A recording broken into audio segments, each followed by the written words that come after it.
صل وسلم وبارك على سيدنا محمد وعلى آله وصحبه في كل لمحة ونفس عدد ما وسعه علم الله. بسم الله ما شاء الله، بسم الله ما شاء الله، بسم الله ما شاء الله، وما لم يشأ لم يكن، لا حول ولا قوة إلا بالله العلي العظيم، لا حول ولا قوة إلا بالله العلي العظيم، لا حول ولا قوة إلا بالله العلي العظيم. اللهم ارحمنا بالقرآن واجعله لنا إماما ونورا وهدى ورحمة. اللهم ذكرنا منه ما نسينا، علمنا منه ما جهلنا، وارزقنا تلاوته آناء الليل وأطراف النهار، واجعله لنا حجة يا رب العالمين. اللهم افتح لنا فتوح العارفين، وارزقنا فهم النبيين، واجعلنا من عبادك الصالحين والمتقين يا رب العالمين. بسم الله الرحمن الرحيم. قال مصنف رحمه الله تعالى: نفعنا الله بعلومه وبكتابه في الدارين، اللهم آمين يا رب العالمين. وبعد، قال: والزهد أحسن منصب بعد التقى، وبه ينال مقام أرباب العلا، ومحب الدنيا قائل أين الطريق، أين الخلاص كمسكر شارب الطلا. Dan zuhud itu adalah kedudukan yang terbaik setelah takwa.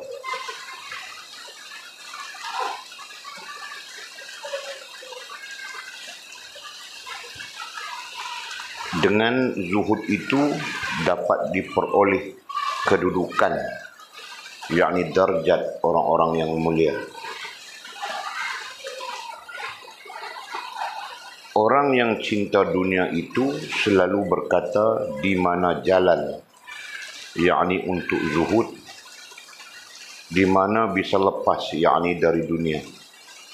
Ibarat orang mabuk yang minum arak. Okey.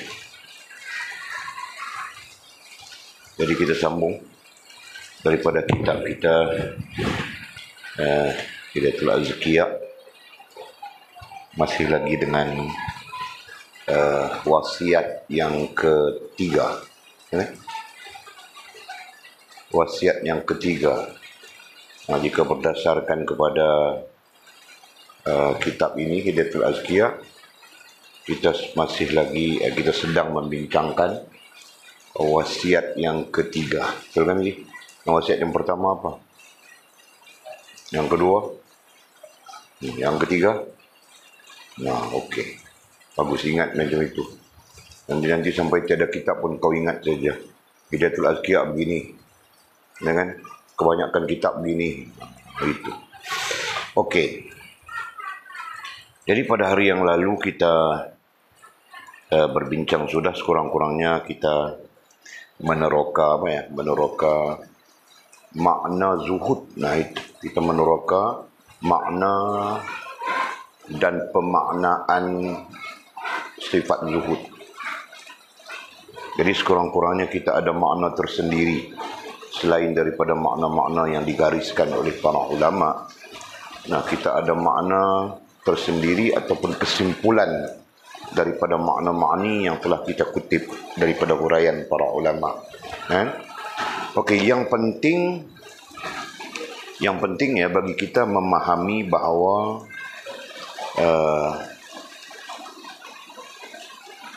zuhud menjadi punca kepada dua perkara. Kita sebut sudah. Sebut rantau. Zuhud menjadi punca kepada dua perkara.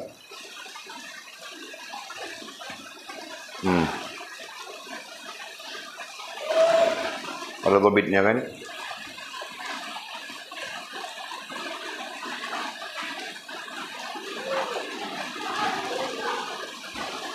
Mengimbangi.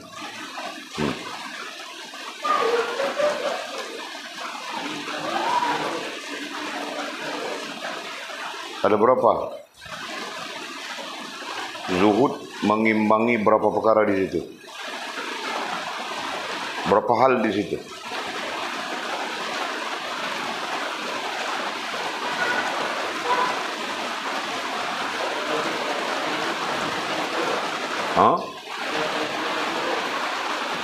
Okey, kepentingan zuhud samalah.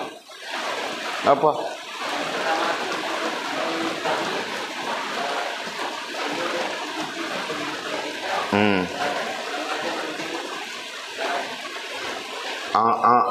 Dhabit apa? Mana boleh kau dhabit? Mana ada di kau punya dhabit? Adakah? Kalau tiada, baca bagi betul.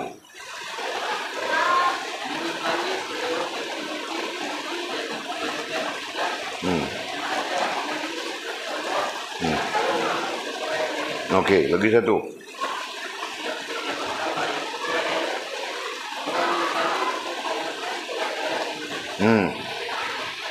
Jadi ada dua kepentingan. Ada dua hal besar. Nah, kau mau sebut kepentingan kah? Kau mau sebut hal besar kah? Kau mau sebut perkara kah? Tidak ada salah kan? Yang penting kita melihat sisi seperti mana kita sebutkan, kita melihat sisi apa faedah terbesar misalnya. Itu. Jadi kau tulis sekali Ada dhabit kah? Apa kau punya dhabit?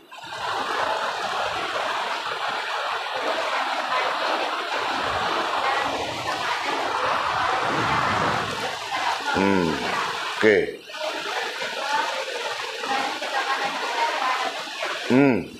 Jadi kalau kita faham kepentingan zuhud itu melibatkan kepada dua hal yang kita sebutkan tadi. Artinya apa? Artinya zuhud itulah nanti membaguskan kita atau memburukkan kita. Betul? Jadi kalau kita zuhud akan menjadikan kita orang yang baik, orang yang bagus. Hamba yang baik, hamba yang bagus. Manusia yang baik, manusia yang bagus. Kalau kita tidak zuhud, lawan daripada zuhud, kita sebut saja tidak zuhud, sebagai istilah mudah. Akan menjadi sebaliknya. Rakus, tamak dengan dunia. Mau berebut dengan orang. Orang ada TV besar, kita mau TV besar. Orang ada bini besar, kita pun mau bini besar. Orang ada, itu yang terjadi. Orang cantik, kita pun mau cantik. Akhirnya kita berhias macam lotong-lotong itu, tahu kah? Putih sini, semua putih. Itu. Semuanya kerana apa? Kerana tamak dan rakus. Betul? Okey. Jadi kita faham itu. Itu yang penting, itu yang paling penting. Adapun istilah-istilah itu merupakan penguasaan kepada maklumat. Okey, jelas sudah. Jadi kita sambung. Kata musannif yang kita baca tadi, wazuhdu ahsanu mansibin ba'da tuqa. Dan zuhud itu adalah kedudukan yang terbaik setelah takwa. Zuhud adalah kedudukan katanya. Pertama kita sebut perkataan yang kita bahas di sini adalah kedudukan. Apa itu kedudukan? Kedudukan ada kalanya kita maknakan taraf, ada kalanya kita maknakan tahap, ada kalanya kita maknakan langsung tidak langsung kita sebut maqam. Itulah kedudukan. Kedudukan adalah dengan maksud posisi keberadaan. Itu disebut kedudukan. Kedudukan pemaknaannya adalah posisi keberadaan kita. Terkait dengan ilmu kerohanian, maka kita sebut kedudukan adalah posisi keberadaan kita, posisi keberadaan rohaniah kita. Itu.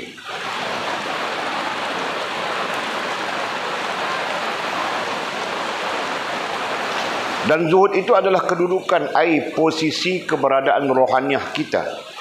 Yang terbaik katanya, yang terbaik setelah takwa.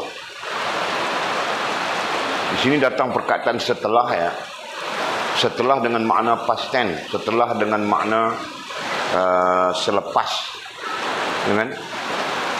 musannif barangkali melihat takwa itu, bukan musannif, penterjemah ya. Penterjemah barangkali melihat takwa itu dengan maksud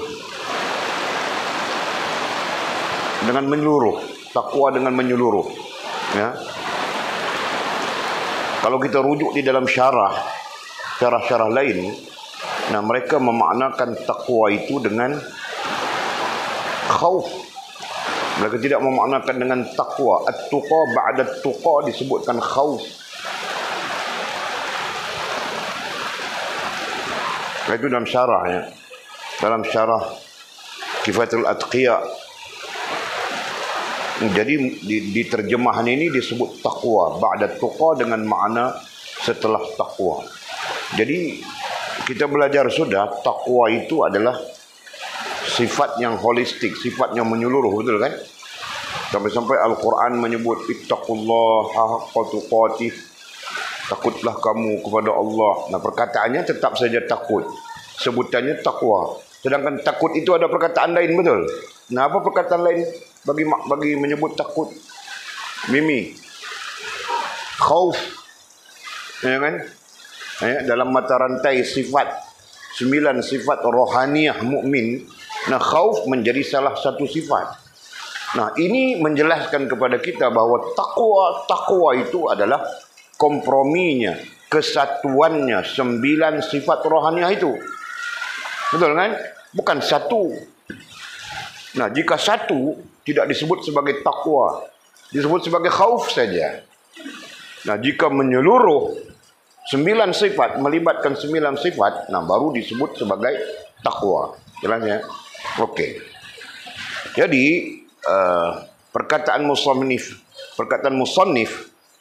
ba'da tuqa, nah mungkin dia menggambarkan satu, dia menggambarkan khauf, bukan dia menggambarkan takwa secara menyeluruh. Nah, itu berdasarkan kepada Kifayatul Atqiya. Okey. Jadi yang penting kita melihat bahawa masih lagi di proses di pengenalan zuhud. Ya, kita melihat bahawa zuhud itu adalah posisi keberadaan rohaniah kita. Itu yang kita bincangkan dulu. Kita jelaskan dulu. Nah, adapun posisi kerohanian adalah sesuatu yang penting pada orang-orang kerohanian itu sendiri. Betul kan? Nah, kita mengukur dari sudut orang-orang kerohanian. Yang mudah-mudahan kita pun termasuk orang-orang kerohaniannya. Orang-orang kerohanianlah yang meletakkan atau membahaskan isu-isu maqamat. Jelas boleh sebut ya. Isu-isu maqamat tidak diperbincangkan oleh orang luar daripada kerohanian. Faham kan? Nah, kalau orang-orang itu membincangkan tauhid, nah kalau luar daripada kerohanian, nah mereka pun tidak menyentuh maqamat. Kan?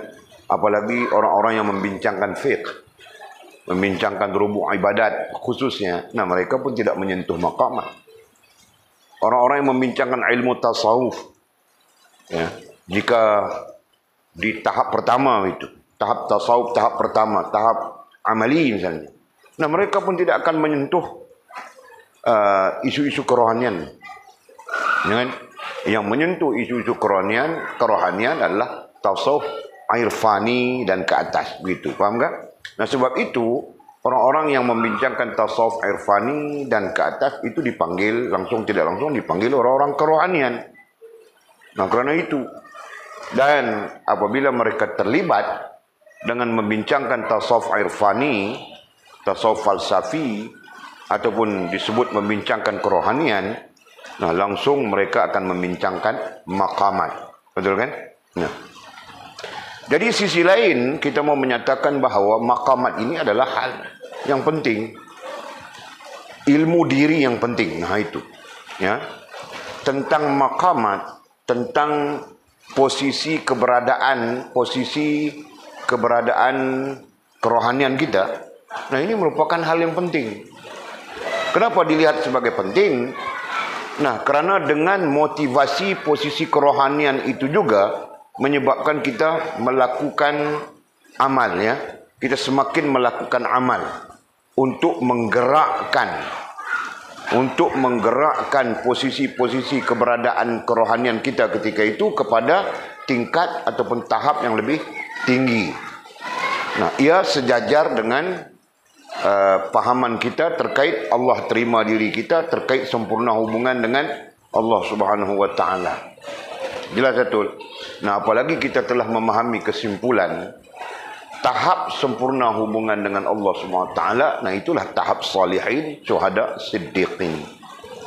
Faham kan? Nah, dia jadi motivasi kan? Nah, sekarang Walid motivasinya apa? Aku ini di makam mana? Makam awam pun belum lepas. Harus aku begini kah sebelum mati? Nah, seharusnya sebelum mati aku sempurna hubungan dengan Allah SWT. Begitu kan? Nah, itulah motivasi-motivasinya. Faham kan? Okey. Jadi apabila kita menyebut kedudukan dengan makna yang kita sebutkan tadi ya, posisi keberadaan rohani kita,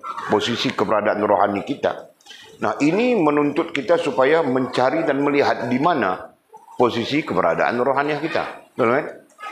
Faham ini? Nah, ini menuntut kita bertanya, mencari dan bertanya. Dan seharusnya begitu. Kita cari di mana posisi rohaniah kita. Ya, di mana keberadaan posisi rohaniah kita. 8 makam. Di mana kita berada? Dengan 4 asfal. Apa mungkin kita berada di sana? Nah, itu pertanyaan-pertanyaan yang perlu ada. Dan kita perlu melihat, memerhatikan, takut-takut ya, kita berada di asfal misalnya. Nah, jika kita di asfal, kita perlu keluar darinya. Tidak boleh kita biarkan diri kita begitu. Betul kan? Faham dan tahu? No. Keluar daripada asfal. Kemudian menaik gitu, menaik daripada satu tahap kepada satu tahap. Okey. Jadi persoalannya bertitik tolak dari posisi keberadaan rohaniah kita, betul kan? Nah, okey, satu. Kemudian katanya setelah takwa itu kita tidak perlu berbincang lah. Kerana itu zuhud itu sendiri adalah bagian daripada sifatnya takwa. Itu pada faham kita. Kemudian katanya, dengan zuhud itu dapat diperoleh kedudukan. Lalu musannif mengatakan, dengan zuhud sifat zuhud itu sendiri dapat diperoleh kedudukan. Dapat diperoleh kedudukan. Nah, makna kedudukan yang kita sebutkan tadi. Dapat diperoleh posisi keberadaan rohaniah kita. Nah, istilah lain kita gunakan berkembang gitu kan. Nah. Dengan sifat zuhud itu, dengan zuhud sifat itu, dengan sifat zuhud itu, dapat diperoleh kedudukan, dapat berkembang, ya, dapat berkembang kedudukan. Nggak berkembang. Istilah kita dari awal pun kita sebut berkembang ya. Laqad khalaqnal insan fi ahsani taqwim. Nah, perkataan takwim dari sudut kerohanian kita terjemahkan dengan makna berkembang. Nah, berkembang rohaniah kita. Semakin lama semakin berkembang, semakin lama semakin berkembang, semakin lama semakin berkembang. Nah, begitu. Nah, nanti perkembangannya itu ditandai dengan memahami. Ya, memahami Allah, memahami agama, memahami diri sendiri, memahami hubungan dengan Allah, memahami perhubungan dengan Allah. Nah, itu tandanya. Kan? Nah, sifat ke atas tanda-tanda itu ma'rifah, musyahadah, mukasyafah, mahabbah. Nah, itu sifat-sifatnya. Jelas ya? Jadi dia sebut ya'ni darjat. Darjat. Nah, darjat itu pun asal bahasa Arab kan, darjat. Darjat itu sendiri merupakan tahap. Darjat dengan makna tahap. Darjat juga dengan makna taraf. Ya kan? Nah, kita pakai satu saja. Darjat dengan makna maqam, maqamat. Orang-orang yang mulia katanya. Jadi seolah-olah sifat zuhud itu menjadi jambatan, menjadi penghubung, menjadi wasilah dengan posisi-posisi kerohanian orang-orang yang mulia. Nah, bukan orangnya, tapi kita. Kita nantinya berkembang kepada posisi-posisi orang-orang yang mulia. Nah, adapun posisi orang yang mulia, jika kita bincangkan dari sudut dasar, nah itu awam itu mulia sudah. Ya, awam itu posisi mulia sudah. Karena ada 4 posisi kemuliaan. Betul kan? Nah, apa itu 4 posisi kemuliaan, Atul?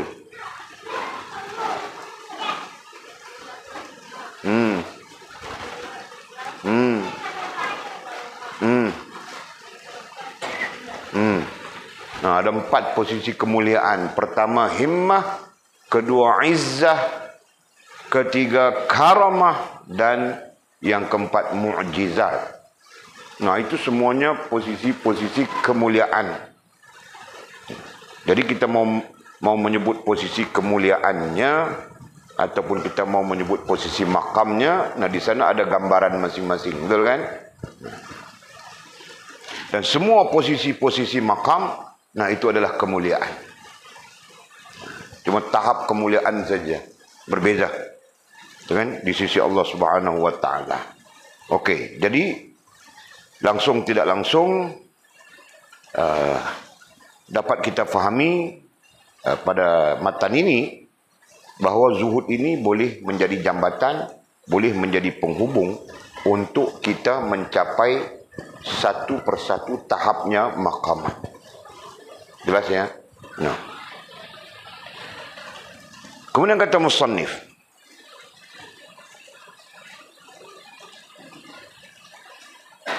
kita tengok apa lagi komen dalam dari ni.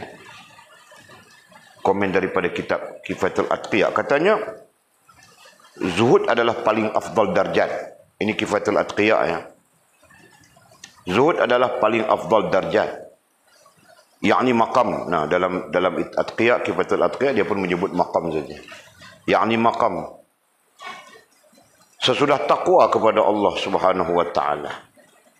Kerana zuhud adalah sebab mendapatkan cinta Allah SWT. Jadi dia sebutkan begitu. Ini tambahan maklumat ya. Jadi dia mengatakan dalam Kifatul Atqiya, mengatakan kerana zuhud adalah sebab mendapatkan cinta Allah. Jadi kalau diistilahkan dengan istilah lain, macam kita sebut tadi bos, zuhud menjadi wasilah, menjadi penghubung antara kita dengan Allah Subhanahu wa taala. Jadi diri yang zuhud, yang benar, ya, yang sidq wal ikhlas, nah ini membawanya sampai kepada cinta Allah Subhanahu wa taala. Okey. Dan katanya, dan darjat yang lebih tinggi, dan darjat yang lebih tinggi dari cinta Allah taala itu kepada kita. Nah, dan zuhud itu juga boleh membawa kita kepada darjat yang lebih tinggi dari cinta Allah taala itu. Nah, apa darjat yang lebih tinggi dari cinta Allah Subhanahu wa taala? Kita pun tidak ada di sini, dia sebut itu saja. Nah, pada kita cinta Allah Subhanahu wa taala itu tinggi, saudara. Betul kan? Nah, sebab itu kita tidak diajar untuk mencari karamah, mencari sesuatu yang ajaib gitu kan, sesuatu yang pelik, kita tidak diajar begitu. Kan? Okey. Kemudian musannif kitab Kifatul Atqiya mendatangkan hadisnya. Katanya Nabi SAW bersabda, "Izhad fid dunya yuhibbukallah, wazhad fima 'indan nas yuhibbukan nas." Zuhudlah dari dunia, nescaya Allah akan mencintaimu. Zuhudlah dari dunia. Apa maksud zuhudlah dari dunia? Nah, itu kita perlu patah balik kepada makna zuhud itu sendiri. Dengan kita mencari dunia untuk menghubungkan kita dengan Allah, itulah zuhud dengan dunia. Kan kita mencari dunia, mencari Mencari dunia bukan untuk kepentingan diri kita. Bukan untuk memuaskan diri kita. Faham, Jul? Nah, nanti kau beli kapal terbang kah? Kau beli kapal apa kah? Nah, bukan untuk kepentingan diri kau. Memuaskan diri kau. Tapi kau mencarinya untuk menghubungkan kau dengan Allah Subhanahu wa taala. Faham tak? Maka kau jangan pasang karaoke di atas kau punya kapal. Kau jangan pasang dangdut, buat dangdut di atas kau punya kapal. Kau jangan jual-jual perempuan Filipina kah, Indonesia kah di atas kau punya kapal. Betul kan? Nah, begitu lah. Kau jangan wujudkan hal-hal yang diharamkan oleh Allah SWT di atas kau punya kapal. Betul kan? Nah, fahami Zee? Nah, itulah zuhud. Dan kau menggunakannya untuk mencari, mencapai, mendapat sesuatu. Dan kau menggunakan apa yang kau capai dan dapat itu untuk menghubungkan kau dengan Allah SWT. Zakat, infak, sedekah dan sebagainya. Betul kan? Nah, itu untuk bentuk-bentuk yang kita faham dengan kita mengutip daripada kitab apa kita baca. Tanwirul Qulub, Ibnu Athaillah Iskandari, itu kan? Nah, beliau mendatangkan kisah sahabat-sahabat Nabi yang kaya raya mereka. Ya kan? Dan sampai-sampai harta dunia itu tidak berbekas di hati mereka. Seolah-olah harta dunia itu di tangan mereka saja. Langsung mereka tidak risau. Kan? Nah, itu. Okey. Jadi itu maknanya ya, zuhudlah dari dunia. Nescaya Allah akan mencintaimu. Nah, jika kita mampu berzuhud dengan dunia seperti mana yang kita sebutkan tadi, ya kan? Nescaya Allah akan menyintaimu. Allah akan menyintai kita. Nah, itu seperti biasa istilah cinta. Kan permulaannya adalah apa? Permulaannya kenapa tu main pen pula dia? Istilahnya apa? Ada 4 istilah terkait dengan cinta. 3 sebelumnya kan. Sayang, suka, sayang, kasih, cinta. Nah, kesemuanya dalam konteks bahasa Arabnya disebut hub, yang terjemahannya nanti cinta. Ya kan?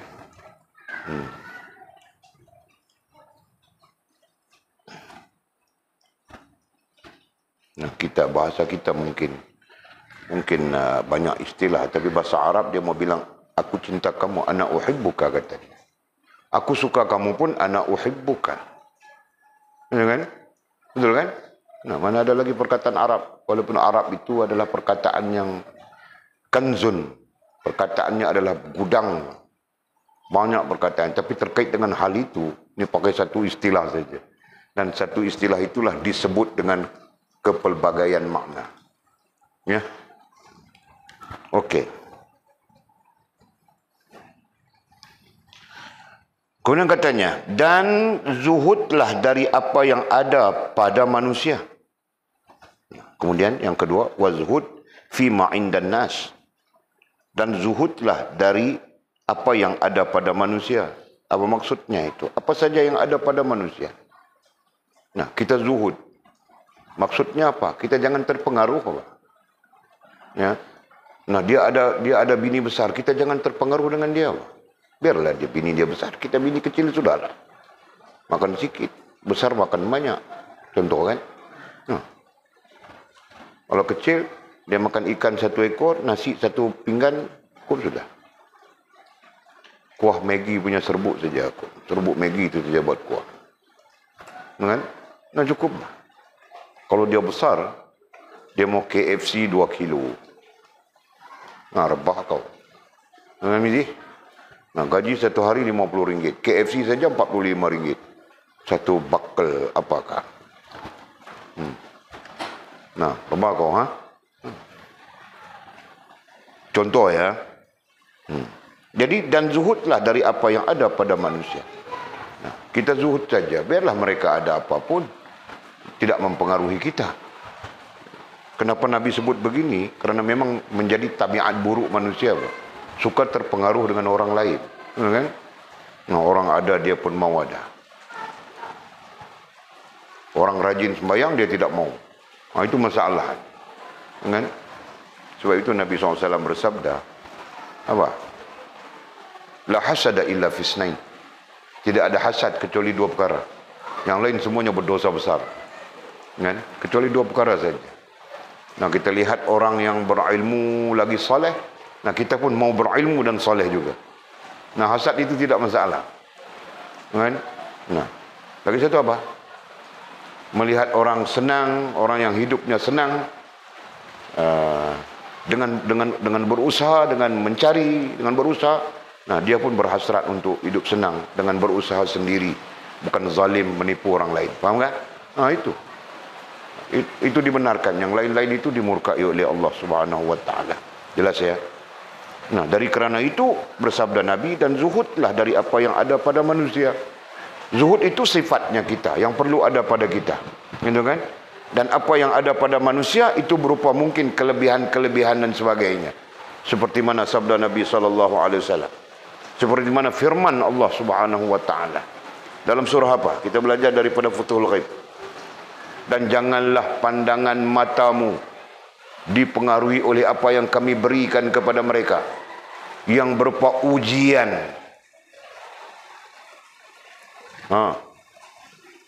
Surah apa, ayat apa? Nah, itulah. Semua harap guru saja ingat. Kamu orang sendiri tidak mau berusaha untuk ingat. Guru pun tidak ingat. Nah, kantoi semua.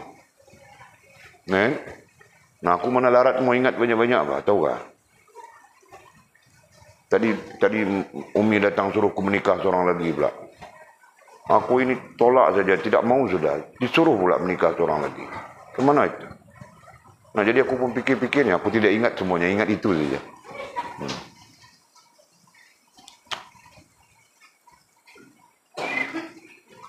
Apa Mizi? Ayat berapa? Surah berapa? Dalam Futhul Ghaib belajar kan? Nah, Atul mau kasih tahu, tidak apa. Aku tahu saja.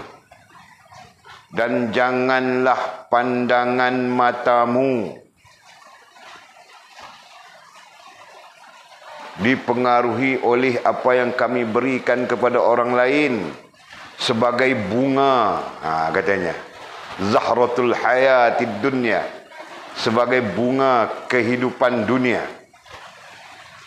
Kan? Apa lagi? Yang kami jadikan ujian dengannya, dan akibat yang baik bagi orang-orang yang bertakwa. Wal aqibatu lil muttaqin. Betul tak bunyi ayatnya?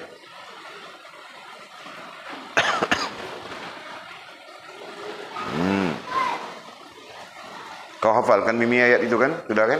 Mimi? Aku pikir-pikir kau ingat saja. Kau pun tidak ingat juga. Jumpa. Mana? Tak jumpa?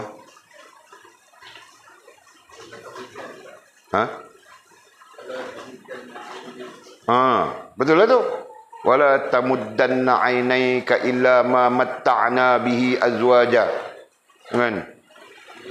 Surah apa? 131 surah?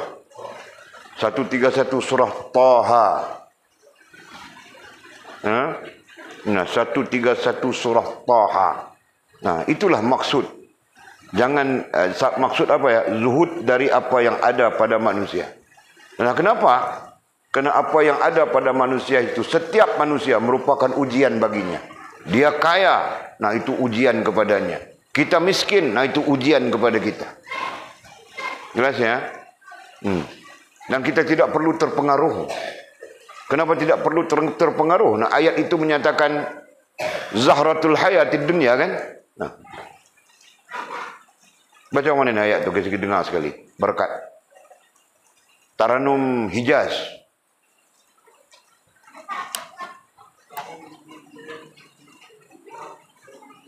Dengar ya, barokah ayat. Salah. Salah baca tu. Wala tamuddanna. Ainai itu tak kenal tu.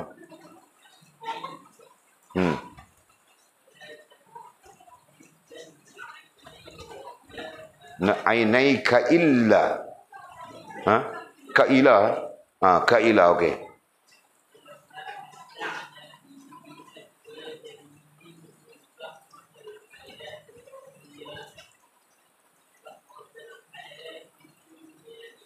Tinahum fi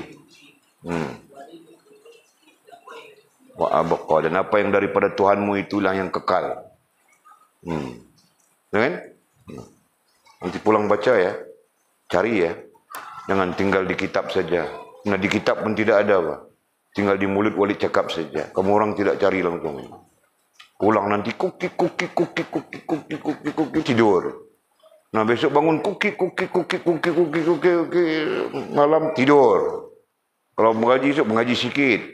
Nah, kalau begitu caranya kau tidak akan ingat apapun. Paham tak? Diambil kesempatan. Nah, ayat itu langsung tidak langsung menjadi dalil supaya kita tidak terpengaruh dengan orang lain. Nah, dia mau pakai moto apa, pakailah. Itu ujian untuk dia. Nah, ujian untuk kita keris buruk itu saja kan. Nah, memadai sudah. Barokahnya keris itu, nah siapa pun tidak mengurat kamu orang, tahu tak? Nah, kan, Pak Ciki? Nah, mau mengurat apa? Naik keris buruk saja. Lebih baik aku mengurat yang itu, yang ini, yang ada motor begitu. Nah, selamat ke tidak, Jul? Nah, selamat, Pak. Betul, Pak. Aku pun sekarang jalan kaki naik Iswara, betapa selamatnya aku. Tahu tak? Tidak ada saja yang mau mengurat aku. Kamu orang macam tidak percaya saja. Mau aku tunjuk bukti kah? Kau tidak percaya kami, Ji? Nah, sekarang baru kau lihat orang lain percaya, baru kau percaya. Aku boleh tunjuk bukti, Pak. Tahukah? Aku berbini sudah, menikah sudah, anak ramai sudah, tua sudah. Nah, ada orang hantar WhatsApp lagi, Pak, mau menikah denganku. Tanya-tanya saja. Main-main ini aura itu. Nah, yang kau kelang kabut saja sekarang mau macam itu, mana boleh, Pak? Biar Allah yang memberikannya, bukan kita. Tahu tak? Okey. Jadi terkait ayat tadi ya, sebagai gambaran supaya kita tidak terpengaruh. Dan Allah mengatakan bahawa dia menjadikan begitu sebagai bunga kehidupan. Dan maksud bunga itu adalah hiasan. Maksud bunga itu adalah menarik perhatian. Nah, itu. Jadi tiap-tiap yang ada pada orang lain boleh menarik perhatian kita. Kan? Dan boleh mempengaruhi kita. Nah, jadi Allah berpesan kepada orang-orang yang beriman supaya jangan terpengaruh. Ya, supaya jangan terkesan dengan keadaan itu. Faham tak? Nah, kadang-kadang dia kaya, hebat, kita pun terpengaruh. Padahal mau solat pun tidak ada masa. Tahukah? Nah, kadang-kadang dia miskin saja. Nah, tapi dialah yang paling bagus menjaga solat. Nah, sepatutnya kita terpengaruh itu. Faham tak? Nah, jelas itu. Surah Taha ayat 131. Taha 131. Nah, mungkin nanti kita tanya ayat, kita suruh bagi surah. Ayatnya, surah. Nah, mungkin begitu. Next examination, peperiksaan seterusnya. Kamu orang belum habis lagi ya? Ada peperiksaan untuk faith. Ya? Habis sudah kah? Mana habis sudah? Kamu orang niat kau tidak tahu kah? Ada soalan yang kamu orang kena jawab untuk faith. Macam itu hari juga, Pak. Lisan. Okey. Kemudian katanya, nescaya manusia mencintaimu. Oh. Dengan zuhud, dengan diri kita zuhud, dengan apa yang ada pada manusia, nescaya manusia mencintaimu. Nah, itu hadisnya baginda Rasulullah sallallahu alaihi wasallam ya. Nah, kita zuhud saja. Kita tidak terpengaruh, kita tidak tidak terpengaruh, kita sebutkan tadi. Berarti kita tidak sibuk dengan apa yang mereka ada, kan? Nah, kita berzuhud saja. Nah, kata Nabi sallallahu alaihi wasallam, nescaya manusia mencintaimu. barangkali Allah menjadikan manusia untuk mencintai. Nah, kalau perkataan mencintai itu ditafsirkan, dihuraikan, nah kita pakai dari awal. Allah akan menjadikan manusia menyukaimu. Allah akan menjadikan manusia menyayangimu, mengasihimu, dan menyintai. Mana mungkin begitu kan? Nah, kalau ditanya pengalaman, ya Walid pengalaman hal ini. Walid sangat menyintai beberapa guru Walid. Yang bukan mereka tidak ada harta. Tapi harta mereka dibangunkan pondok. Macam almarhum Tuan Guru Haji Omar Zudi. Dia bangunkan pondok pengajian di tanahnya itu. Sampai sekarang. Itu tanah miliknya. Nah, dia bangunkan pondok pengajian. Berapa lama sudah. Ya kan? Nah, Walid cenderung kepada mereka itu. Nah, guru Walid lagi siapa? Tuan Guru Haji Abdul Latif Krok. Nah, sama saja Pak. Nah, tanahnya, kebun duriannya. Nah, dibangunkan pondok pengajian. Nah, pondok pengajian sampai sekarang Pak, ada di situ. Orang datang belajar. Siapa? Tuan Guru Haji Ma'arif Lenggung. Apa sama saja. Nah, itulah guru-guru Walid yang Walid berbaiklah dengan mereka sebagai guru. Nah, adapun yang lain-lain yang naik Alphard, yang naik Mercedes, yang naik BMW, yang itu aku tidak pernah menganggap mereka sebagai guru. Tahukah? Nah, karena mereka bercakap, mereka mengatakan, mereka melakukan apa yang mereka cakap dan katakan. Fahamkah? Nah, itu. Masya Allah, tabarakallah. Nah, jadi langsung tidak langsung berdasarkan pengalaman, betul. Memang Walid mencintai guru. Bukan sebab gurunya, tapi jauh lebih daripada sebab mereka sendiri zuhud dengan apa yang orang lain ada. Faham tak? Jadi kalau ditanya, nescaya manusia mencintai, macam mana boleh berlaku begini? Nah, orang-orang sekarang kalau dia belajar itu, dia mau cari alasan-alasan yang munasabah, alasan-alasan rasional. Nah, Walid menampakkan rasional itu kepada kita. Seperti mana apa yang Walid rasakan. Kan? Nah, Walid pun kenal macam-macam orang. Ada yang taraf tuan guru, tapi naiknya Alphard, naiknya Mercedes. Kalau tidak bayar dia 1,000, dia pun tidak datang. Nah, guru apa begitu? Kan? Nah, timbul pertanyaan di akal kita. Kontra di perasaan kita. Kenapa dia perlu begitu? Kenapa dia macam-macam kontra. Jadi Walid menyayangi, mencintai guru-guru yang bukan dia tidak mampu membeli sebuah kenderaan yang canggih pada ketika itu. Dia pun mampu, Pak. Tapi dia tetap dengan dia saja, berjalan kaki saja.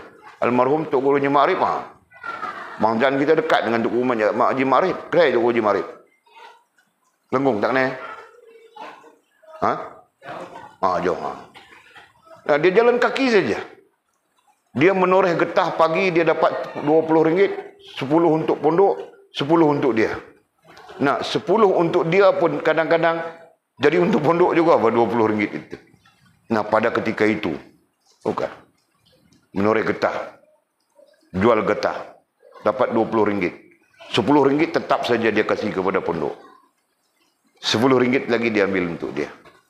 RM10 yang diambil untuk dia pun kadang-kadang tetap jadi untuk pondok juga. Orang itu datang, dia belanja minum, makan. Orang itu datang. Dia tidak ada kenderaan. Bukan dia tidak boleh bawa kereta, boleh. Bukan dia tidak ada lesen, ada.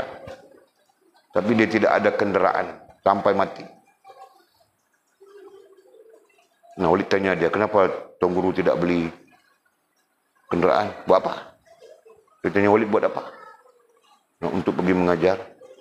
Dia bilang, kalau aku tidak pergi mengajar, nanti Allah tanya aku mau jawab apa? Kenderaan ada, itu ada, ini ada. Nah, sekarang aku tidak ada kenderaan. Kurang-kurangnya aku tidak perlu jawab dengan Allah SWT. Masya Allah. Balik ketika itu kasih saja kenderaan, ambil. Aku tidak mau. Walid bagi di kereta, Walid pun dia tidak mau. Itulah almarhum Tuan Guru Haji Ma'arif. Walaupun Walid singkat saja masa bersama dia, tapi pelajaran halnya sangat besar bagi Walid. Ya, bukan pelajaran teksnya, bukan. Ya, tapi pelajaran hal. Sikap, keadaan, cara dia, pribadinya. Nah, itu yang sangat mempengaruhi Walid. Oke. Jadi, itulah maknanya hadis tadi ya. Nescaya manusia mencintaimu. Nah, pengalaman itu Walid kongsikan dengan kita semua. Dan Walid sampai sekarang rasa cinta kepada orang-orang Walid sebutkan itu. Rasa sayang, rasa kasih, ya, rasa cinta kepada orang-orang Walid sebutkan. Andai, kita andaikan saja ya, mereka masih hidup, Walid pun mungkin tidak ada dengan kamu orang di sini. Walid akan ada bersama mereka. Nah, itulah. Paham ini? Okey, katanya hadis ini riwayat Ibnu Majah. Apabila diriwayatkan oleh Ibnu Majah berarti ada di dalam Sunan Ibnu Majah. Ya. Bagian daripada salah satu daripada Sunan Sittah. Sunan yang 6 yang diiktiraf sebagai hadis-hadis yang paling bersih daripada syubhah perawi. Ya. Nah, siapa yang dicintai oleh Allah, ini komentar daripada kitab Kifayatul Atqiya ya. Siapa yang dicintai oleh Allah, maka dia berada paling tinggi darjat. Mau menyatakan itu. Jadi zuhud boleh membawa kita kepada cinta Allah. Nah, siapa yang dicintai oleh Allah Subhanahu wa taala, maka dia berada paling tinggi darjat. Maka dia berada pada kedudukan paling tinggi di sisi Allah Subhanahu wa taala. Dan paling mulia makam katanya. Paling mulia makam. Nah, berada di makam kita sebut posisi sudah kan? Nah, berada di posisi yang paling mulia. Paling mulia bukan posisinya. Dimuliakan oleh Allah Subhanahu wa taala. Itu yang penting, paham enggak? Nah, posisi itu satu hal. Posisi itu menurut faham kita. Perlu makam tawabin, dari awam naik kepada tawabin naik kepada itu kan. Nah, itu faham kita. Tapi pada sisi Allah SWT, Allah memberikan kemuliaan. Kau di makam awam saja, Allah memberikan kemuliaan padamu. Faham tak? Nah, itu yang kita maksudkan. Ada orang yang makamnya awam saja, tapi Allah melimpahkan kepadanya kemuliaan yang sangat-sangat, apa ya kita mau sebut, paling tinggi ya. Ini istilahnya disebut paling tinggi gitu kan. Nah, Allah memberikan kemuliaan paling tinggi kepadanya. Padahal dia posisi awam saja. Walid kenal satu orang, meninggal sudah. Nah, kerjanya datang pondok, dia buta. Ya, sampai-sampai Walid pun tidak tahu namanya. Orang panggil Pak Long Buta saja. Kalau kamu orang pergi ke pondok Lanai, tanya orang tua-tua, Pak Long Buta pondok ini. Dia orang cerita. Nah, masa Walid dia masih ada. Walid keluar dia masih ada. Walid pulang dia masih ada. Dia meninggal sebelum almarhum Tuan Guru meninggal. Almarhum Tuan Guru meninggal 1995. Kan? Nah, lebih kurang 2 tahun sebelumnya dia meninggal. Nah, orang panggil Pak Long Buta. Dia punya kerja cuci surau saja. Kan? Cuci musalla, tempat mengaji. Macam kita juga, itu dia kerjanya. Hari-hari dia cuci surau, buta dia. Tapi dia boleh cuci surau hari-hari. Hari-hari cuci surau, atas bawah sapu sampah bersih. Itu kerjanya. Nah, ketika ketika pelajar-pelajar ini duduk di atas surau belajar, dia duduk di tangga saja. Nah, datang dia di tangga. Dia duduk saja di tangga, dengar. Buta. Kan? Nah, ketika silap Walid fakta tadi ya. Pak Long Buta itu meninggal, Tuan Guru meninggal 1995, dia meninggal 1997. 1998 gitu. Nah, Walid terpengaruh, teringat seorang lagi. Yang seorang lagi itu 2 tahun sebelum Guru meninggal. Nah, Walid cerita yang selepas Guru meninggal 2 tahun dia meninggal. Pak Long ini. Okey. Ketika almarhum Tuan Guru pulang ke rahmatullah meninggal, nah orang lain menggantikan, sambung kitab yang diajar oleh Tuan Guru. Nah, orang itu baca kitab saja, dia di tangga, dia boleh kasih tahu salah. Salah itu, yang baca itu salah itu, maksudnya bukan begitu. Dia duduk di tangga saja. Diceritakan oleh orang-orang yang kemudian mengatakan, selepas itulah Allah menzahirkan karamahnya. Pengetahuannya itu. Dia seolah-olah seperti merakam apa yang diajar oleh almarhum Tuan Guru. Padahal dia buta. Tidak ada satu kitab yang dia dhabit. Mau dhabit apa? Mata pun tidak nampak. Mendengar saja. Tetapi dia boleh membetulkan siapapun yang mengajar di depan. Masya Allah. Nah itu. Namanya paklung buta. Lain wali tidak tahu. Kalau kamu orang mau buat kajian, nah silakan. Buat kajian ke atas seorang yang namanya paklung buta. Di Pondok Lanai. Pondok Misbahul Falah. Bangun Belangan. Parit Panjang. Buat kajian, tesis PhD. Okey. Itu paklung buta ya. Nah, jadi itu yang boleh sebutkan tadi. Kemuliaan bukan dari sudut kedudukan di makam, bukan. Ya, jangan kita faham begitu. Kemuliaan bukan di sudut, bukan di posisi. Ya. Jadi kemuliaan yang kita maksudkan seperti mana kita sebut sudah. Kau di posisi awam, nah di sana pun ada kemuliaan kan? Nah mungkin saja kemuliaan itu tahapnya rendah, tahapnya sederhana, tahapnya tinggi. Mungkin. Yang namanya himmah kita sebutkan. Nah mungkin himmah itu sendiri bertahap. Mungkin. Walid pun tidak tahu. Walid belajar setakat itu saja. Faham kan? Nah jadi kita sekurang-kurangnya kalau kita awam, nah kita dimuliakan oleh Allah SWT. Dan kemuliaan itu tahap sederhana. Atau kemuliaan itu tahap tinggi misalnya. Alhamdulillah. Betul kan? Jelas ni. Nah, di mana aku baca tadi? Aduh, hilang pula.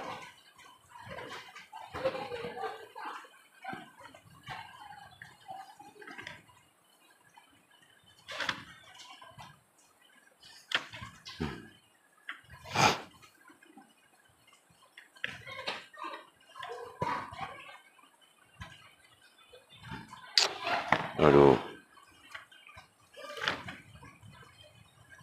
Okey. Terus ya. Dan katanya, dan dengan zuhud, para ulama amilin, ulama yang beramal dengan ilmunya, dan sufi, nah sufi itu berarti orang-orang kerohanian, kan? Mencapai kan? Mencapai atau mendapatkan makam yang tinggi. Berarti dengan sifat zuhud itu juga membawa kita kepada Allah menyintai kita. Dan apabila Allah Subhanahu wa taala mencintai kita, berarti kita akan mendapat kemuliaan. Nah, begitu juga dengan zuhud. Dengan zuhud itu para ulama amilin dan sufi, yakni orang-orang kerohanian, mencapai atau mendapatkan makam yang tinggi. Nah, baru dicerita makam. Faham kan? Jadi, makam itu ceritanya implikasi, hasil daripada hubungan dengan Allah SWT. Ya kan? Nah, hubungan itulah yang kita sebut cinta, sayang, kasih, suka, sayang, kasih, cinta. Itu adalah hubungan. Ya kan? Nah, hasil daripada hubungan itu menaikkan makam. Dan termasuk hasil langsung tidak langsung dalam hubungan itu memberikan kita kemuliaan-kemuliaan tertentu. Jelas ya? Nah, itu yang penting. Jangan kita ini dihina, terhina saja di sisi Allah Subhanahu wa taala. Kita saja yang perasaan bagus, kita saja yang perasaan baik, kita saja yang perasaan elok, padahal terhina kita di sisi Allah SWT. Faham kan tu? Nak takut itu bah. Ya kan? Apalagi Imam Ghazali membincangkan tentang ghurur, tentang tertipu. Nah, lazim saja manusia khususnya apabila jahil. Ya, manusia lazim saja, biasa saja. Apabila jahil, tertipu bah. Disebut ghurur. Nah, sebab itu kita diajar supaya keluar daripada kejahilan. Salah satu sebabnya adalah supaya kita tidak terghurur, tidak tertipu. Apa yang menipu? Nah, makhluk, benda, hal dan perkara. Nah, ini semuanya menipu. Ya kan? Faham tak? Nah, bagaimana dia menipu? Nah, iblis meracun rohaniah kita. Iblis meracun rohaniah kita. Khususnya nafsu kita. Nah, nafsu itu sendiri yang menipu kita. Kan? Nafsu yang teracun oleh iblis. Nah, dia menipu kita begitu, menipu kita begini. Padahal kita buruk saja, kan? Di sisi Allah SWT. Tapi dia menipu kita seperti kita bagus sudah di sisi Allah SWT. Nah, sedar-sedar mau mati sudah. Taubat pun tidak sempat. Amal pun tidak sempat. Nah, mau buat macam mana itu? Contoh, okey? Okey, kemudian kata musannif.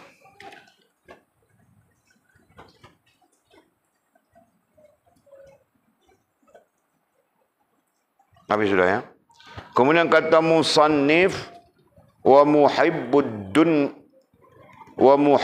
dunya qailun aina at-tariq. Orang yang cinta dunia itu selalu berkata di mana jalan, yakni untuk zuhud. Ainal khalasu kamuskirin syaribat tila. Di mana bisa air boleh lepas dari dunia. Ibarat orang mabuk yang minum arak. Nah, kita rujuk terus kepada Kifayatul Atqiya ini. Kata musannif Kifayatul Atqiya, matan ini memberi maksud atau menunjukkan apabila dunia sudah tertanam di dalam hati. Nah, Walid terujuk terus kerana Walid lihat pencerahan ini lebih baik. Kan? Jadi matan ini wa muhibbud dunya, kan? Nah, ini matan ini terkait dengan apabila dunia sudah tertanam di dalam hati. Apa maksud dunia sudah tertanam di dalam hati? Nah, maksudnya kita sejak sekian lama berkompromi dengan dunia tanpa mengasingkannya, tanpa melihat tanpa memerhatikan sudut-sudut hubungan dan perhubungan dengan Allah Subhanahu wa taala. Dunia ya, perkataannya adalah dunia. Ini berarti apa yang kita usahakan ataupun aktiviti-aktiviti kita tidak menghubungkan kita dengan Allah Subhanahu wa taala. Sejak sekian lama. Nah, kalau Walid sebut sejak sekian lama, macam Walid 54 tahun. Mungkin daripada balik sampai umur 54 tahun misalnya, nah, Walid tidak memikirkan, tidak mempedulikan tentang hubungan dengan Allah SWT. Jadi sejauh mana lamanya masa itu menyebabkan tertanam di dalam hati kita, tertanam di dalam rasa dan perasaan kita, tertanam di dalam rohaniah kita, dunia itu. Nah, itu. Faham? Faham ke Jul? Boleh faham tak maksud? Jul, umur kau 20 tahun katakan. Akid balik kau katakan 12 tahun. Nah, sekarang 20. Berarti 17 tahun. Kau boleh pastikan 17 tahun itu kau tidak tidak terlibat dengan dunia. Dengan maksud sesuatu yang tidak menghubungkan kau dengan Allah SWT. Kau boleh pastikan tak? Jadi sebaliknya kan? Sebaliknya bahkan kita terlibat saja dengan dunia. Itu, ini. Risk kerombot itu. Tanjung Aru itu. Dia minum di situ bersama awet-awet. Gitu kan? Di pantai Tanjung Aru itu. Aku tahu bah, aku minum kopi sudah di situ. Ya kan? Jadi tengok kita, semua dipenuhi. Masa kita 7 tahun kita katakan. 7 tahun berarti 365 hari kali 7. Berapa ya? 365 hari kali 7. 7 tahun. Berapa? 2.555 hari. Nah, 2.555 hari, kau mau tolak berapa hari kau menghubungkan diri dengan Allah Subhanahu wa taala, Jul? Per hari ya, bukan per jam, per hari. Kau mau tolak berapa? Ini contoh. Ya kan? Nah, kalau kira umur Walid lagi banyak apa? Ya. 2.555 hari, kita mau tolak per hari. Berapa hari dalam 2.555 hari itu kita memikirkan hubungan kita dengan Allah, urusan kita dengan Allah SWT. Nah, jika tidak ada, nah sepanjang masa itu tertanam di dalam hati kita. Faham kah? Tertanam di dalam rasa dan perasaan kita. Bukan tertanam lagi baru itu. Padu, kukuh. Ya. Nah, itu maknanya. Sekarang kita sedar, baru kita mau buang. Macam mana kita mau buang itu? Macam mana kita mau membersihkan itu? Macam mana kita mau mengeluarkan itu? Nah, inilah yang dibincangkan oleh musannif pada matan wa yuhibbud dunya itu. Masya Allah, tabarakallah. Sebab itu dalam kitab Kifatul Atqiya dia mengatakan apabila dunia sudah tertanam di dalam hati, nah itu di kepala topiknya. Kemudian katanya, yakni siapa yang tidak zuhud dari dunia. Dia memberi penjelasan. Siapa yang tidak zuhud dari dunia, berarti dia mencintai dunia. Jadilah dia seperti orang mabuk. Apabila dia mencintai dunia, dia jadi seperti orang mabuk. Atau orang yang tenggelam. Orang yang tenggelam, ai kelemasan. Jadi seperti orang yang kelemasan. Maka tidak dapat menunjukkan jalan. Bahkan selalu berkata, di mana jalan? Di mana jalan keluar? Jadi maksudnya musannif di matannya sama saja disyarah oleh musannif lain Kifatul Atqiya ini ya. Nah, jadi katanya orang yang mencintai dunia jadilah seperti orang mabuk. Nah, kita cari sikit apa majasnya, apa kiasannya ini. Orang yang mencintai dunia jadilah dia seperti orang mabuk. Nah, orang mabuk ini gambarannya apa ya? Maksud mabuk ini adalah, kalau disebut dalam lughat Kedah ini tidak tentu hala, tahukah? Orang mabuk, nah orang yang kepalanya tidak betul. Nah, itu yang sebenarnya kan. Kepalanya tidak betul. Nah, pernah tengok orang mabuk kah? Nah, dia kepala tidak betul kan? Nah, dia cakap orang putih lah, dia cakap Tamil lah. Dalam satu masa itu dia boleh cakap macam-macam bahasa. Kan? Nah, itu orang mabuk kah? Dia tidur dalam parit, dia bilang di istana. Istana apa, parit busuk itu. Kan? Nah, oleh ikut Facebook, cerita dalam Facebook itu, nah, orang mabuk itu melawan arus, memandu kereta melawan arus. Nah, orang sedang bergerak, gitu kan? Kalau di kiri berarti bergerak, di depan sebelah kanan berarti canggah bergerak kanan. Dia datang canggah, Pak. Masya Allah. Mengelak-gelak saja, akhirnya langgar juga, Pak. Ketika dia berdepan dengan lori besar, nah, dia pun langgar terus lori. Lori itu tidak sempat elak lagi juga. Tom bagi lori. Nah, ketika begitu orang datang buka pintu. Apa hal kau ni bercanggah jalan? Siapa yang canggah? Kau gila kah? Nah, dia marah orang. Kan? Dia cakap orang yang gila. Padahal dia yang bercanggah jalan. Inilah orang mabuk. Jadi itulah majasnya. Jadilah dia, siapa dia? Orang yang mencintai dunia. Seperti orang mabuk. Nah, jadi macam orang mabuk saja. Atau orang yang tenggelam, ataupun orang yang tenggelam, majas kepada lemas, sedang lemas. Nah, itu tidak kena, ini tidak kena orang lemas kan? Nah, itu tidak kena, ini tidak kena, itu tidak ngam, ini tidak ngam, tidak cukup saja, gitu kan? Nah, itu keadaannya orang lemas. Maka tidak dapat menunjukkan jalan. Nah, kerana keadaannya begitu, jadi dia tidak dapat menunjukkan jalan. Dalam arti kata yang lain, rohaniahnya tidak mampu menunjukkan jalan kepada jasmaniahnya. Berarti buta. Itu yang Allah sebut di dalam Al-Quran. Yang buta itu bukan mata mereka, tapi yang buta itu apa yang di dalam dada mereka, yakni hati mereka. Nah, berarti hatinya menjadi buta. Hatinya tidak mampu menunjukkan jalan lagi. Nah, itu disebut kebutaan hati.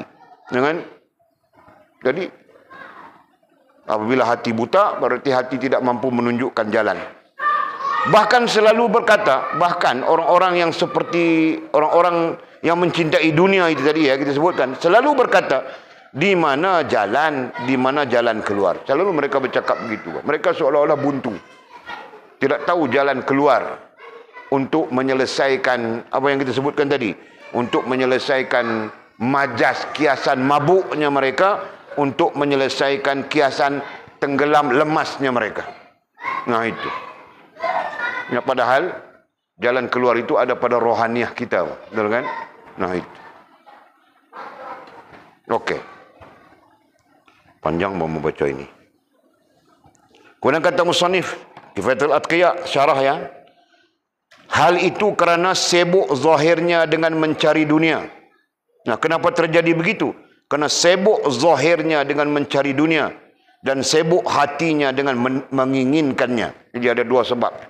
Pertama, zahirnya sibuk mencari dunia. Zahirnya, nah itulah kita sebut perhubungannya, ya kan? Perhubungannya sibuk mencari dunia dan sibuk hatinya, itu kita panggil hubungan. Dan sibuk hatinya dengan menginginkannya, menginginkan dunia itu. Hati sibuk menginginkan dunia.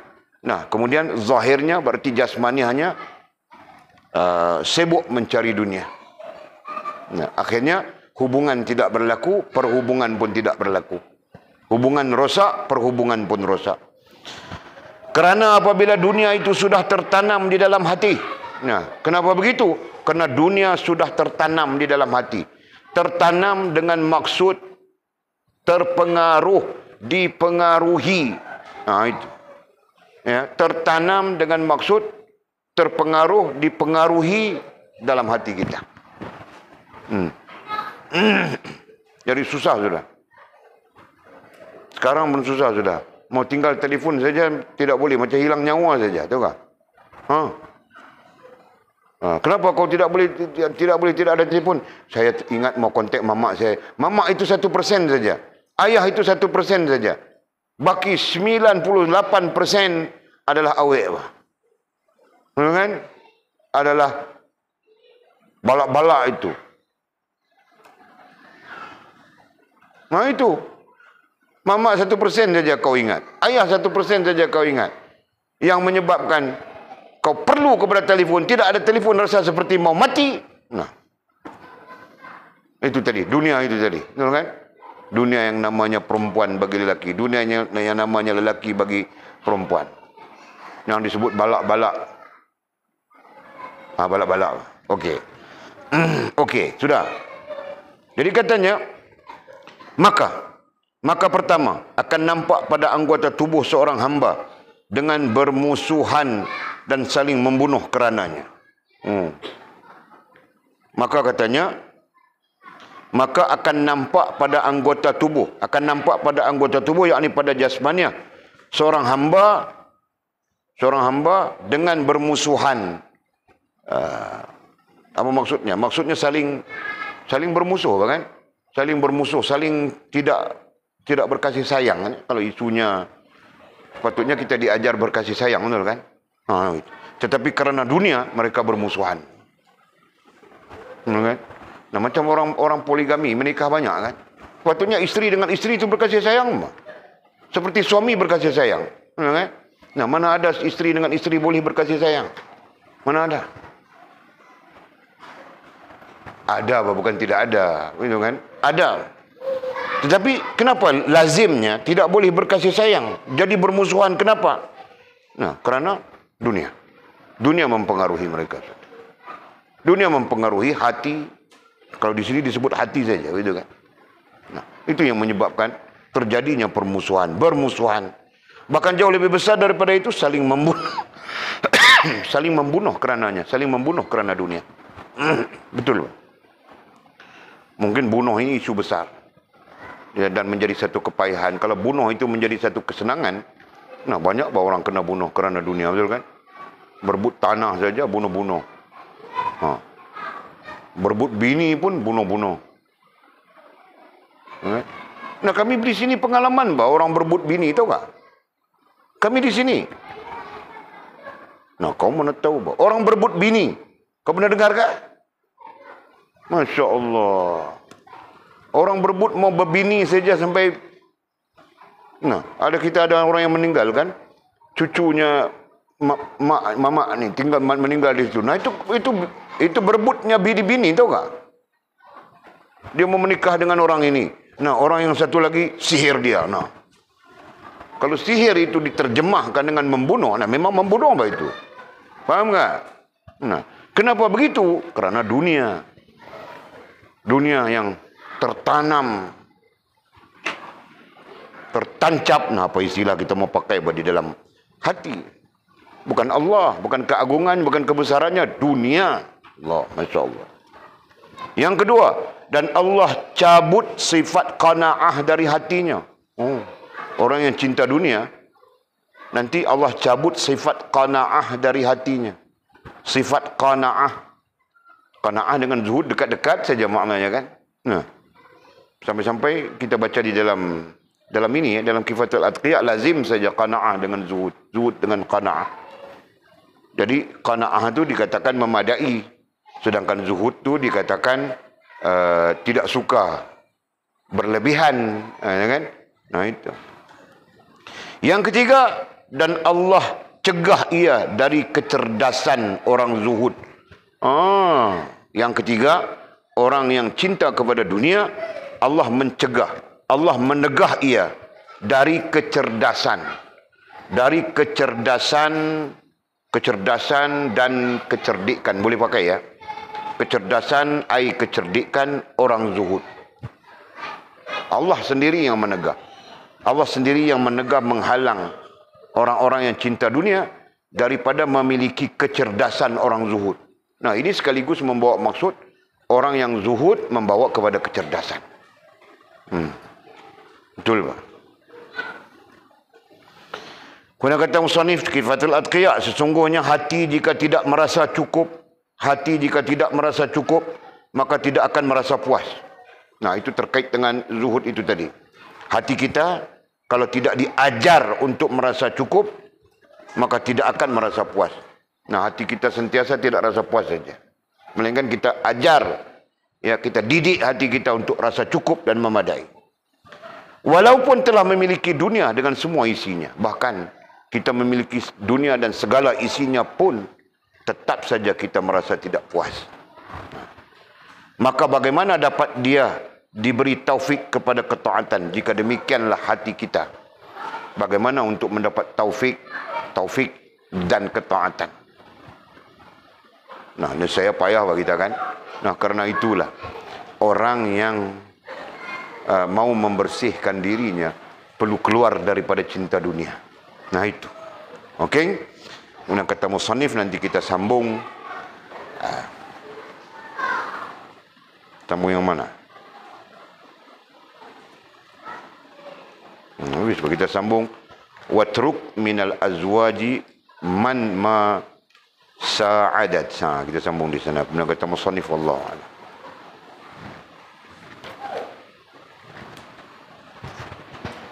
Bismillahirrahmanirrahim. Qala musannifu rahimahullahu ta'ala, nafa'ana Allahu bi'ulumihi wa bikitabihi fid darain. Allahumma amin ya rabbal alamin. Wa ba'du. Qala, kitab dia ada lagi kah? Ada lagi ya, Buya? Habis ya? Dua lagi. Siapa nak lagi? Bawa balik pula. 45 ringgit. Siapa nak? Satu. Mak nak kah? Mak bangki, kalau mak perlu bagi tahu bangki. 1, 2, 3. 3, 4, 5. 10 lagi ya? Order 10 lagi ya? Nanti kita nak bagi kat Bang Syam satu. Tapi Bang Syam tak dibaca. Baca tak dia. Okey. Bismillahirrahmanirrahim. Qala musannifu rahimahullahu ta'ala.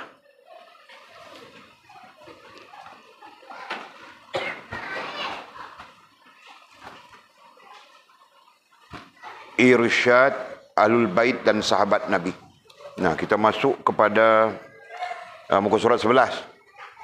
Kita bercakap tentang irsyad Ahlul Bait dan sahabat Nabi. Kita bercakap tentang ini. Qala Syekh Ibrahim Laqani rahimahullahu ta'ala, فأرشد الخلق لدين الحق ثم بسيفه وهديه للحق محمد العاقب لرسول ربه وآله وصحبه وحزبه. Maka dia memberi makhluk petunjuk kepada agama yang hak Maka dia ay Allah. Maka dia ay Allah subhanahu wa ta'ala. Jadi sepatutnya huruf itu dibesarkan. Dia. Maka dia ay Allah subhanahu wa ta'ala memberi makhluk petunjuk. Memberi makhluk petunjuk. Nah, memberi makhluk petunjuk. Makhluk ay sekalian makhluk. Bukan manusia saja. Ya, makhluk ay sekalian makhluk. Bukan manusia dan jin saja. Maka dia ay Allah SWT memberi makhluk ay sekalian makhluk petunjuk.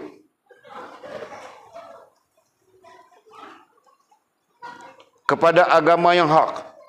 Kepada agama yang hak ay Islam. Nah, berdalilkan inna dina indallahil Islam. Nah, malaikat Islam, tumbuh-tumbuhan Islam, haiwan Islam, arash Islam, kursi Islam, langit dan bumi Islam, segala-galanya Islam. Nah, itu. Ya. Manusia dan jin saja nanti membeda-bedakan agama. Yang lain semuanya Islam. Itu berdasarkan firman Allah SWT dalam Al-Quran kan. Aslim taslam itu ayat sebelumnya. Okey, nanti kita lihat. Jadi katanya maka dia maka dia ay Allah memberi makhluk ay sekalian makhluk petunjuk kepada agama yang hak. Agama yang hak itulah disebut Islam. Ya. Dan yakni melindungi mereka. Dan yakni melindungi mereka dengan pedang serta menerangkan dan melindungi mereka. Oh, silap. Tadi kita bercakap tentang irsyad Ahlul Bait dan sahabat Nabi. Jadi dia di situ betul, bahawa dia di situ adalah Nabi. Nah, maka dia ay Nabi sallallahu alaihi wasallam, bukan Allah. Silap ya, perbetulkan. Maka dia ay Nabi sallallahu alaihi wasallam memberi makhluk petunjuk. Memberi makhluk. Kenapa Nabi dikaitkan dengan makhluk sedangkan Nabi itu sendiri makhluk? Karena dia rahmatan lil alamin. Seperti mana disebutkan di dalam Al-Quran, wa ma arsalnaka illa rahmatan lil alamin. Nah, itu. Jadi yang dimaksudkan petunjuk, memberi makhluk petunjuk itu atas rahmatan lil alaminnya. Ya, bukan atas sifat uluhiyahnya atau rububiyahnya, bukan. Tidak ada pada Nabi uluhiyah, tidak ada pada Nabi rububiyah. Ya kan? Rububiyah dan uluhiyah itu hanya mutlak bagi Allah. Nabi hanya menjalankan saja. Ya kan? Dan melindungi, dan yakni melindungi mereka dengan pedang serta menerangkan, dan melindungi mereka dengan pedang. Nah, ini majaz ini. Dan melindungi mereka ai makhluk tadi ya, khususnya manusia, dan melindungi mereka dengan pedang. Nah, itu gambaran kepada apa ya? Gambaran kepada antara perkara yang sabit dengan menyebarkan petunjuk Allah Subhanahu wa taala. Serta menerangkan, menjelaskan. Dalam istilah Arab dipanggil bayan ya.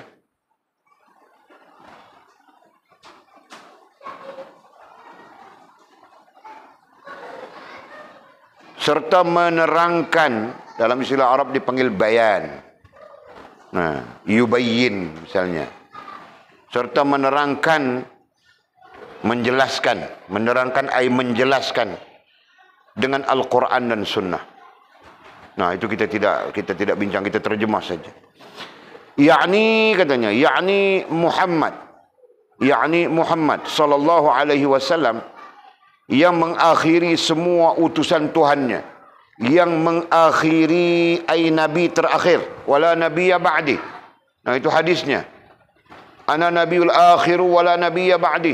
Akulah nabi terakhir, tidak ada nabi kemudian daripadaku. Dan maksud tidak ada nabi kemudian daripadaku adalah tidak ada nabi yang dibangkitkan dengan kelahiran semula. Nah, itu tahqiqnya hadis. Ya. Tidak ada nabi lagi selepasku, kata Nabi kita Muhammad sallallahu alaihi wasallam, dengan maksud tidak ada kelahiran baru sebagai nabi, tidak ada. Nah, adapun nabi didatangkan, nah itu ada hadis yang sahih ya yang menyebut. Jadi ada nabi selepas daripada Nabi Muhammad, ada nabi didatangkan, bukan dibangkitkan semula. Nah, itu adalah Nabi Allah Isa alaihissalam. Nah, hadis itu sahih dan disahihkan oleh para ulama Ahlussunnah wal Jamaah. yakni Muhammad yang mengakhiri, yakni Muhammad ay Muhammad sallallahu alaihi wasallam yang mengakhiri, nah ay nabi terakhir semua utusan Tuhannya. Nah, sebelum Nabi Muhammad ada lagi utusan Tuhan. Ya, jika dihitung semuanya 25. Ya, maka wajib diketahui 25 mereka adalah nabi, mereka adalah rasul. Nah, siapa yang ingat 25? Nyanyikan sekarang. Mimi, kau nyanyikan, Pak. Lagu kau punya mau cara siam pun boleh. Cara apa kau suka, Pak? Boleh kan? Nah, soalnya kau ingat atau tidak? 25 nabi. Ingat ya? Nah, bagus. Okey. Nanti sampai masanya kita buat exam. Semua kena nyanyi. Mizi kau bawa cara dangdut. Jul kau bawa cara reggae. Reggae itu macam mana? Rap. Kau bawa cara rap. Rantau kau bawa cara Jawa. Okey. Beserta katanya, beserta seluruh keluarganya dan para sahabatnya dan juga kelompoknya, ya. Berserta seluruh keluarganya baginda Rasul Muhammad sallallahu alaihi wasallam, para sahabat baginda Rasulullah sallallahu alaihi wasallam. Ya, tentang para sahabat ini nanti kita berbincang, kita kaitkan dengan karena mereka mengorbankan leher mereka lah, maka agama itu sampai kepada kita. Nah, itu tentang sahabat ya. Kita kutip daripada Tanwirul Qulub Imam Ibn Athaillah Iskandari rahimahullah ta'ala. Nah, itulah sahabat. Dan juga kelompoknya ai jamaahnya. Ya, kelompoknya ai jamaahnya. Nah, jadi perkataan ini kemudian ya, digezet sebagai satu ayat dan kemudian disunnahkan. Ya, tidak ada pada Nabi, tidak ada pada sahabat secara langsung begitu, tetapi kita katakan ini adalah diamalkan oleh para ulama kita yang kita selalu mukaddimahkan dalam apa ya, dalam ucapan, ya kan? Allahumma salli ala sayyidina Muhammad wa ala alihi wa sahbihi wattabi'ina wattabi'ina lahum bi ihsanin ila yaumiddin, ya kan? Nah, itu. Okey. Jadi itulah maksudnya yang disebut tadi, beserta seluruh keluarganya, para sahabatnya dan juga kelompoknya. Nah, perkataan kelompoknya itulah disebut wattabi'ina wattabi'ina lahum bi ihsanin ila yaumiddin. Nah, itulah kelompok. Dan kemudian secara usuluddinnya disebut Ahlus Sunnah wal Jamaah. Jadi yang dimaksudkan dengan kelompok Nabi Muhammad, kelompok sahabat, kelompok ahli keluarga, ya, Nabi Muhammad SAW, ahli keluarga, sahabat dan kelompoknya. Nah, kelompok itulah kemudian disebut Ahli Sunnah wal Jamaah. Ya. Jadi perkataan awalnya adalah tabi'in at-tabi'in. Mereka yang mengikuti. Ya, mereka yang mengikuti dan mereka yang mengikuti mereka hingga hari kiamat. Nah, itulah disebut Ahlus Sunnah wal Jamaah. Nanti jangan ada kekeliruan lagi. Yang mengikuti Nabi itu siapa? Yang Ahlus Sunnah wal Jamaah itu siapa? Nah, mungkin kita ada istilah terjemahan, ada apa ya? Ada definisi bagi Ahli Sunnah, ya kan? Tapi sisi lain kita kabur, kita tidak jelas.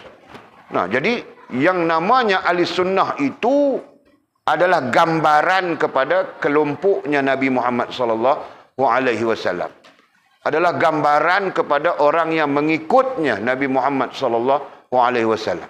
Jelas ya? Nah, ada syarat-syaratnya, ada prinsip-prinsipnya. Kita jangan tertipu dengan Wahabi. Baru-baru ini mereka mengadakan di Perlis sana. mereka mengadakan diskusi bagi meletakkan Wahabi adalah ahli sunnah wal jamaah. Mana mungkin begitu? Tidak mungkin. Karena ada alirannya, ada jalurnya, gitu kan? Kalau mereka menafikan Asy'ariyah, mereka menafikan Maturidi, macam mana mau meletakkan mereka ahli sunnah wal jamaah? Mereka mengatakan mereka daripada Al-Asir.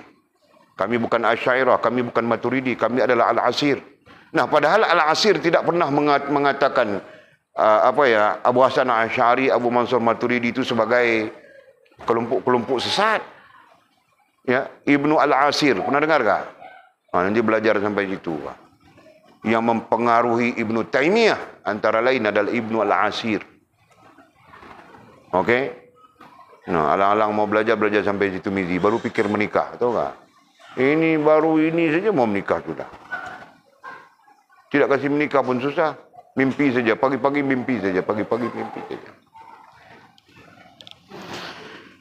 Kemudian kata musannif, Nabi Muhammad sallallahu alaihi wasallam memberi petunjuk dan menuntun semua manusia untuk mengikuti agama yang benar, untuk mengikuti agama yang benar. Nah, timbul persoalan di situ ya, saya boleh timbulkan agama yang benar. Apa itu agama yang benar? Nah, question mark, Walid tidak mau jawab hari ini. Kamu orang cari jawapan dulu. Yakni agama Islam katanya. Nah, adapun agama yang benar itu adalah agama Islam. Nanti Walid tanya, apa itu agama yang benar? Agama Islam. Apa itu agama Islam? Agama yang benar. Nah, jadi tidak selesai. Mesti ada jawapan tersendiri, ya, yang memenuhi ruang fikiran kita. Apakah maksud agama yang benar? Nah, itu. Okey? Kemudian kata musannif, wallahu a'lam.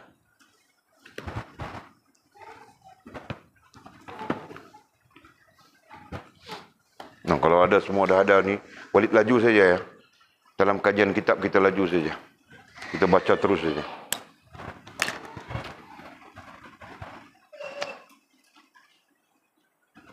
Nah, ada soalan kah? Sekarang ini ada terjemahan, Masya Allah lah. Dulu kami belajar Arab saja. Ada Soleh Darat tapi dalam bahasa Jawa. Teks asalnya dalam Jawa. Dia punya tulis pakai huruf Jawi. Kita kata Jawi lah. Kan? Tapi, macam mana nak sebut ni? Bunyi Jawa. Itu asalnya. Manuskrip itu kita pernah tengok di Syarif Hidayatullah Jakarta. Ada manuskrip asal. Tak hati nak baca. Klong-klang, kong-klang, kling. Macam-macam bunyi. Okey, tidak ada soalan ya. Bismillahirrahmanirrahim. Alhamdulillahirrabbilalamin. Wassalatu wassalamu ala asyrafil mursalin. Sayyidina wa maulana Muhammad wa ala alihi wa sahbihi ajma'in. Allahumma aftah lana futuhal arifin. Warzuqna fahman nabiyyin. Waj'alna min ibadika as-salihin. Allahumma ahdina as-siratikal mustaqim. صراط الذين أنعم الله من النبيين والصديقين والشهداء والصالحين اللهم ربنا افتح بيننا وبين قومنا بالحق وأنت خير الفاتحين اللهم أعنا على ذكرك وشكرك وحسن عبادتك اللهم فقهنا في الدين وعلمنا التأويل اللهم فقهنا في الدين وعلمنا التأويل اللهم فقهنا في الدين وعلمنا التأويل وصلى الله على سيدنا محمد وعلى آله وصحبه وبارك وسلم والحمد لله رب العالمين تقبل الله منا